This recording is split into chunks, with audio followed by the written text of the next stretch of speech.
Yun o. Ayun, good morning sa inyo. So, today Saturday, December 5. Magjo-join kami ng event sa Pampanga, organized by Timbro. So, kasama ko today si Wifey at si Iver. So, say hi. May panibagong vlog na naman tayo. Pero this time is duathlon, bike, run, bike. Yung duathlon, so, ano siya, in series siya ng run course, bike, and then run ulit. Ayun. So, kita-kits sa daan.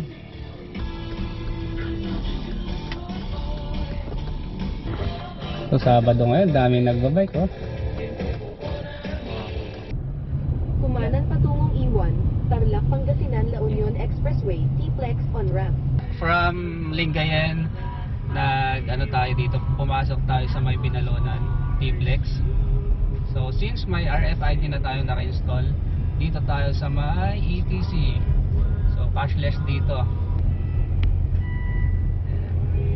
T-Flex south on ramp. Makikita mo rin dyan yung balance mo. Ilan na? Uy! Laki ng balance natin. Nasobrahan tayo sa load. Nakapasok na tayo sa may Binalonan, T-Flex. Papunta na tayo ng Baliwag. So doon na tayo mag-exit. So ayan, dire-diretso. Siguro yung biyahe is, according kayo, is nasa 2 hours 15 minutes kung dire-diretso. Ayun, shout out kay Raymond Torrio. Supposedly kasabay sana namin today, kaso may dadaanan pa ata. So ayun, need naming makalis din ng 7 AM dahil hanapin pa namin yung accommodation namin. So pasensya ka na, Raymond. Wag ka na magbike, sumakay ka na lang.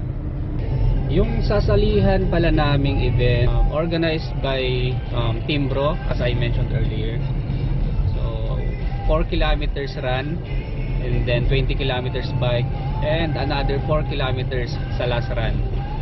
So bukas papakita ko, i-document natin yan. So sana ma-finish natin. So yung training kulang kulang oras Hindi ko alam kay Iver. Ikaw, Iver, nakapag-training ka? Sakto lang po. Sakto lang. Sa tingin mo, saan ka mahirapan bukas? Sa run. Sa run? Sa last run. Last run. Ayun, si Iver malakas sa bike pero nagbe-base pa siya, kulang yung pondo niya sa run So tingnan natin bukas kung makasungkit siya. Ayun, so stop over muna tayo. Mag almost lunch na. So hanap tayo ng mga kainan.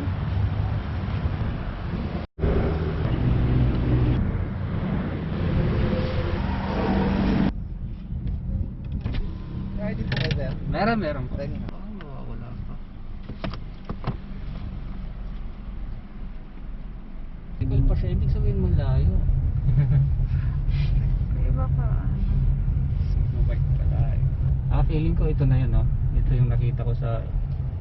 Oo nga. Wait lang. Ayun, so guys, nandito na tayo sa may Baliwag. Nakarating na tayo dun sa accommodation kung saan tayo nag-book at mag-stay overnight for the duathlon bukas. So tara, lalabas na kami. Dito na tayo, silipin natin. Oh, nice.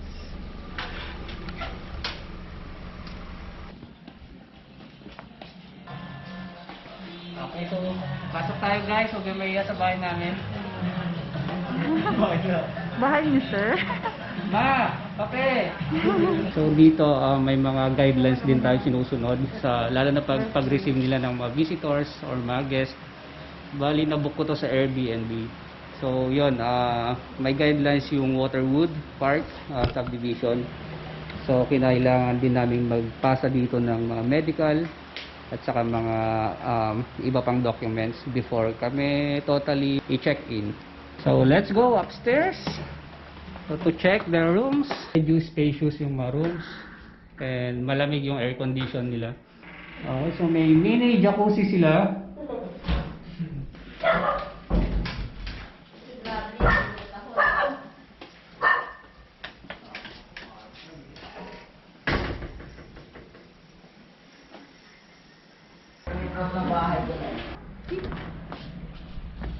Ayun, may mini garden sila, maganda rin.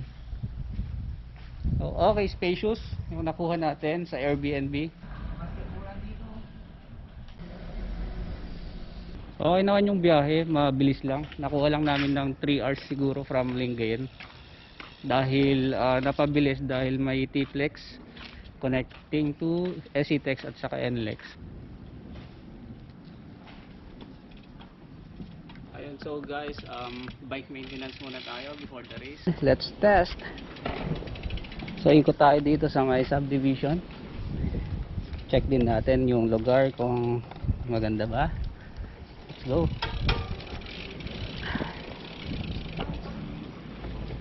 Kanan tayo dyan.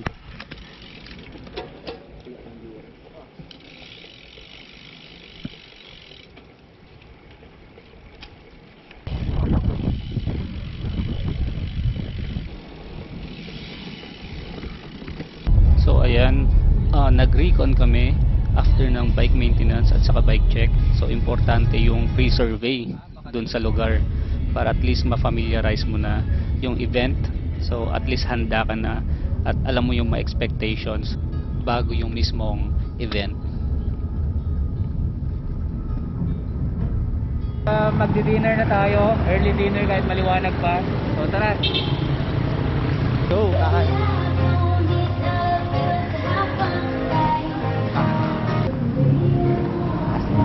Today carbo loading tayo. Okay to for the event tomorrow. May chef kami kasama dito, si Iver. So, napakasipag niya magluto.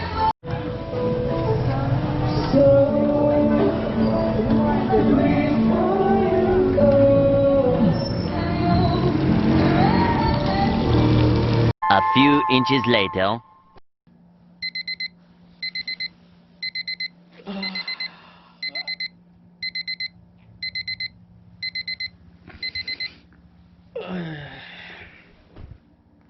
Ano oras na, love? 3:06. Ayan, so 3:06 gising na tayo para marating doon.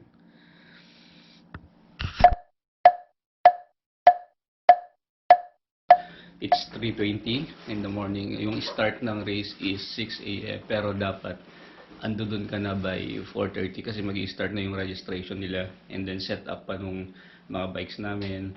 Tapos yung sa transition area, so dapat alam namin kung saan namin i-pwesto yung mga bikes. So yan, nagre-ready na kami. Paalis na rin kami maya-maya. Good morning everyone. So ready na kami. Alis na kami papuntang venue. So yan, nalagay na namin yung mga bikes namin. 11 kilometers from here hanggang dun sa may venue. So let's go. So kumusta naman tulog mo? Nakatulog ka naman? Oo, nakatulog. Ako nga rin, yung lakas ng hilig ko eh. No? Kaya tinakpad ko na yung unan.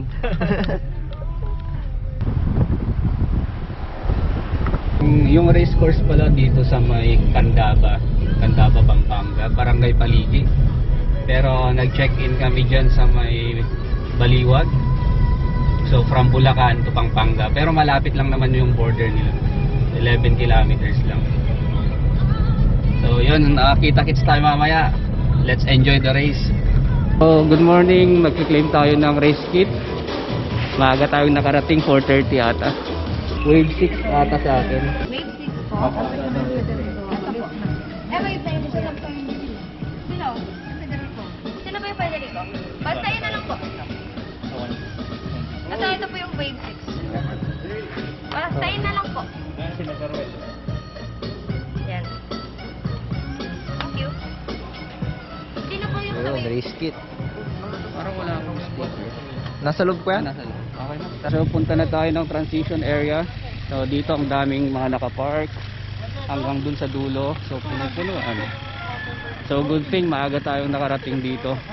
4 AM dito na tayo. So nakapag-park tayo ng maayos. Kasi kung hindi, maunahan tayo dun. Sobrang dami rin ng participants kasi mahirap kumuha ng parking slot. So nandito na tayo sa may transition area. So nasa covered park, doon nakalagay yung transition area nila. Ano kayong challenge nila? Ano yung number mo? 115. 115. Verse 115. 103. Okay, so dito tayo.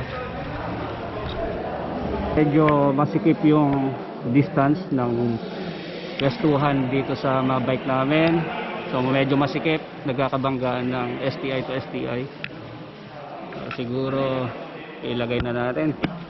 Ayun, in every multi-sports event, meron yung mga provide ng organizer na basket. Paglalagyan natin ng mga things natin tulad ng helmet, shoes, hydration. And so lalagyan na natin sa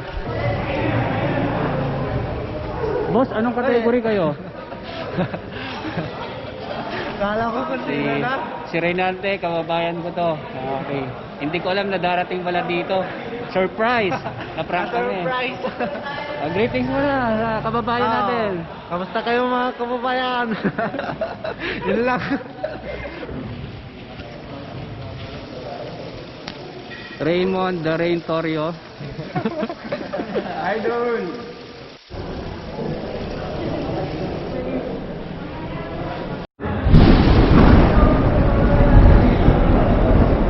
Yan yung si Raymond Torio, yung halimaw ng Pangasinan.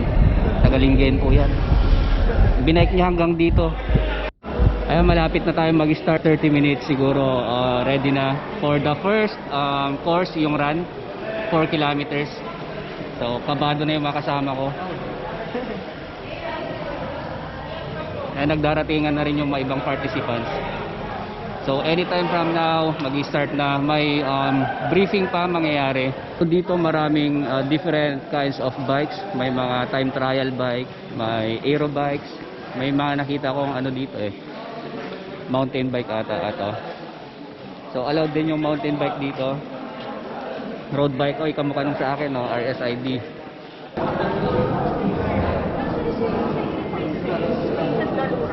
Ayos din.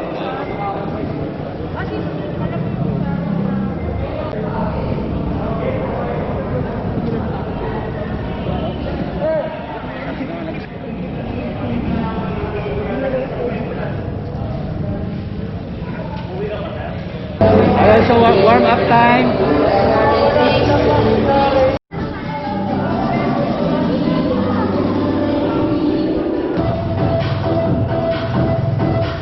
Mapapasayan nyo ang aming mga kababayan, susunod lilipat din kayo. Pero asahan nyo po, kami sa bayan ng Andaban, magpapasalamat at hindi makakalimutan. So sa lahat po, mag-ingat sa pag-bike at pag-ride.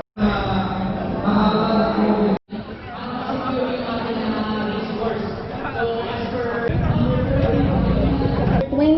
And number 30. 2, 1, go!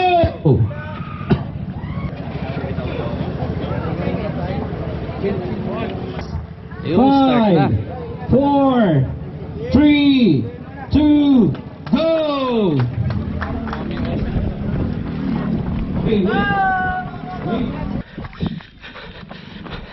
First run, 4 kilometers. May 1.5 to go.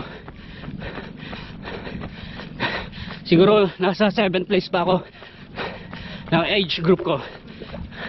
So try natin silang habulin. Lapit na tayo ng first run. Going to transition. Ay, tao.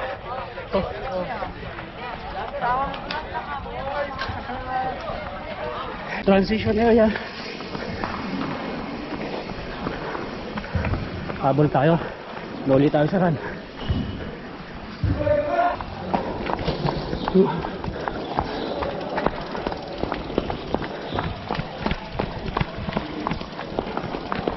So next is bike course, 20 kilometers.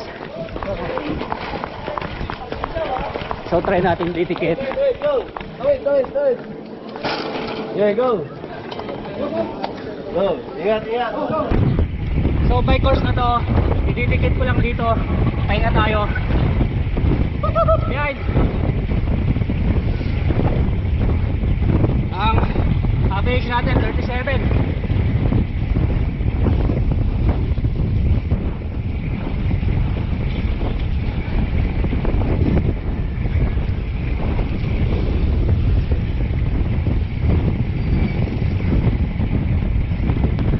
Since draft legal yung event, pwede kang tumutok or mag-draft sa mas nauna sa'yo sa biking. Ayan, so dito yung mga ka-group kong to, nagtulungan na lang kami para mapabilis namin yung pace namin.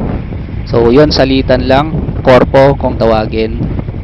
So medyo mahaba rin yung dinala ko dito.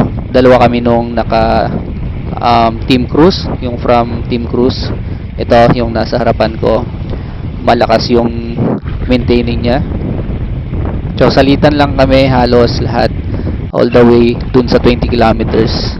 Siguro nag-average kami ng 38. Kasi hindi na bumaba ng 35 yung speed namin.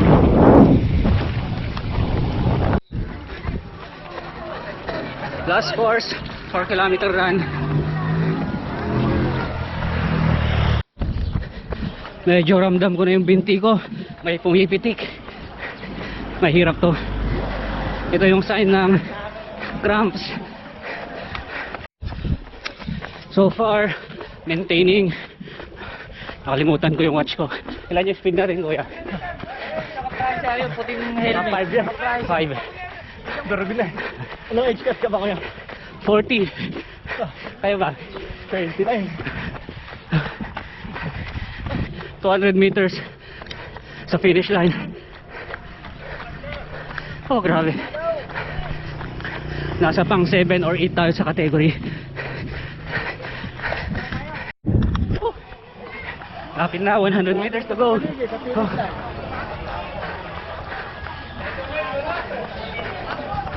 Oh.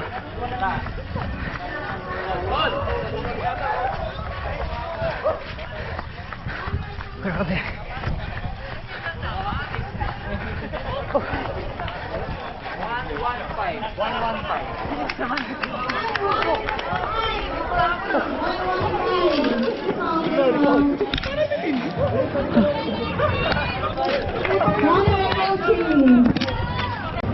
Yeah. Sa wakas, tapos na yung sprint duathlon natin dito sa may Candaba, organized by Timbro. So far successful. Thank you very much at safe yung race. Naka-finish kami. Although hindi pa tapos yung mga iba.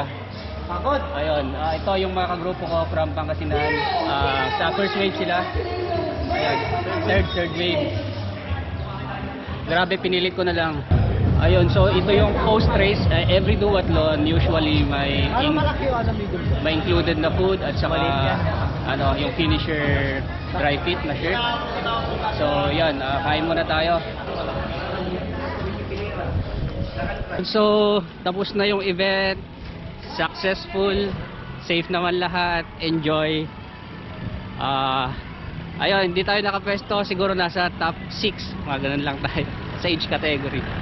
So ang saya, at least hindi tayo na zero.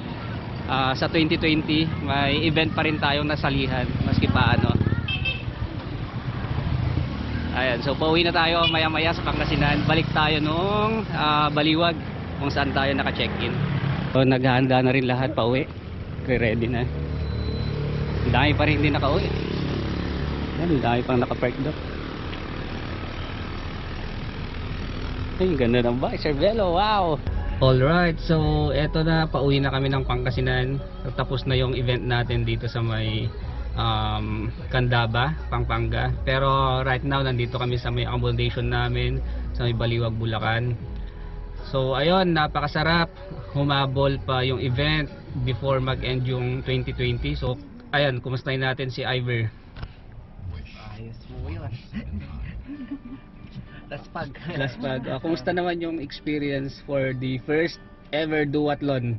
Ano po, nakakakaba talaga sa umpisa.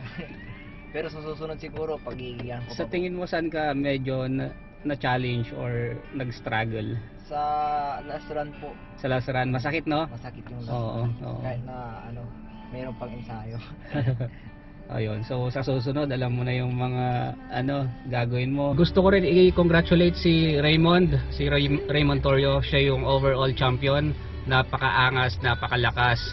So biruin nyo, binike all the way pa niya yun from Pangasinan sa Lingayen hanggang dun sa may event.